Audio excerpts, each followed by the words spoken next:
भारतातला पहिला बेदाणा कुठं तयार झाला हे तुम्हाला माहिती आहे का? तर 1980 साली बेदाण्याचा जन्म झाला आपल्या सांगली जिल्ह्यात. सुभाष अर्वे यांनी 1975 ते 78 या काळात संशोधन केलं. आपल्या शेतात बांबूच्या काठ्यांचं शेड तयार करून त्यावरती निळ्या जाळ्या पसरून त्यावर थॉम्सन जातीची द्राक्ष सोडा आणि गरम पाण्यात बुडवून कडक उन्हामध्ये वाळवली. वाळल्यानंतर त्याला गंधकाची धुरी देऊन पहिला 50 किलो बेदाण्याचा लॉट तयार केला 1980 ला तासगाव तालुक्याच्या बोरगावामध्ये. 1990 पासून हा व्यवसाय भरभराटीला आला.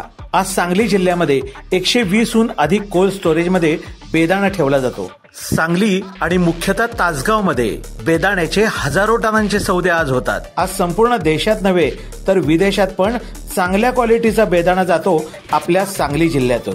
अशाच सांगलीच्या स्पेशल माहितीसाठी मेड इन सांगली या पेजला लाईक करा, सबस्क्राईब करा आणि फॉलो करा.